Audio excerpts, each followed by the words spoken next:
අපි තියන්නේ බ්‍රියෝ P50 කියන බිල් කවුන්ටිංగ్ මැෂින් එක. එතකොට මේකෙදි අපිට මෝඩ්ස් කීපයක් බලා ගන්න පුළුවන් වෙනවා. පළවෙනි මෝඩ් එක තමයි කවුන්ටිංగ్ මෝඩ් එක. ඊළඟ මෝඩ් එක තමයි වැලියු මෝඩ් එක. එතකොට අපි මුලින්ම කවුන්ටිංగ్ මෝඩ් එකට ගියොත් එimhe කවුන්ටිංగ్ මෝඩ් එකේදී කරන්නේ මේ වගේ අපි බන්ඩල් එකක් ගන්නොත් එහෙම මේකේ පීසස් කීයක් තියෙනවද කියලා කවුන්ට් කරලා දෙන එක විතරයි ඒකෙදි වෙන්නේ.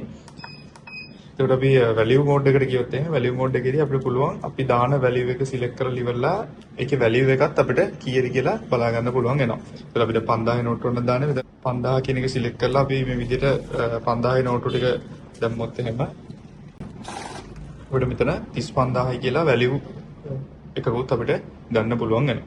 ඊට අමතරව අපිට පුළුවන් මේ වගේ මික්ස් බන්ඩල් එකක තියෙන වැලියු එක කොච්චරක්ද කියන එක අපිට මේ මැෂින් එකේ බලා ගන්නත් පුළුවන් හැකියාව තියෙනවා. ඒක කරන්නේ අපි මේ විදිහට මුලින්ම add කියන ෆන්ක්ෂන් එක දාගෙන අපි 5000 notes ඉස්සෙල්ලා දානවා නම් මේ විදිහට 5k select කරලා අපි 5000 notes එක දාලා අපිට ඊළඟට අපි දාන්නේ 1000 notes නම් අපි මේ මෙතන මේ තියෙන arrow keys වලින් අපිට මේක වෙනස් කරලා ගන්න පුළුවන් වෙනවා. ඒතර අපි ඊළඟ එකක් පල්ලෙහාට 2000 note එක තියෙනවා. ඊට පස්සේ එකක් පල්ලෙහාට ආයි 1000 note එක තියෙනවා. ඒතර අපි 1000 note එක select කරලා ඉවර වෙලා අපි 1000 notes එක දාන්න.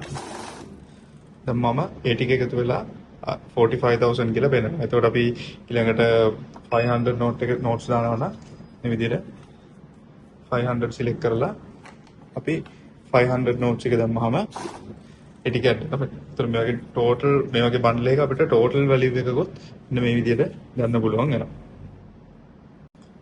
ඊට අමතරව මැෂින් එකේ batch කියන ෆන්ක්ෂන් එක තියෙනවා. batch ෆන්ක්ෂන් එකේ කියන්නේ මේ වගේ ලොකු බන්ඩල් එකකින් අපිට පුළුවන් පොඩි බන්ඩල්ස් වලට වෙන් කරගන්න. එතකොට batch ෆන්ක්ෂන් එක on කරන්නේ මේ BAT කියන එකට ගිහිල්ලා ඒක මේකෙන් අපිට පහේ ගොඩවල් වලට වෙන් කරගන්න ඕන. මේ විදිහට 5 කියන එක දාලා ඉතින් pieces වලට ගන්නවා. මේ පහේ බන්ඩල්ස් වලට අපිට total ලොකු බන්ඩල් එක අපිට මේ විදිහට වෙන් කරගන්න පුළුවන් වෙනවා. ඒකට අමතරව මැෂින් එකේ අපිට මේ ඔටෝ වැඩ කරන එක සහ මැනුවලි වැඩ කරන එක අපිට වෙනස් කරගන්න පුළුවන්. දැන් මැෂින් එක ඔටෝ කියන එකේ තියෙන්නේ.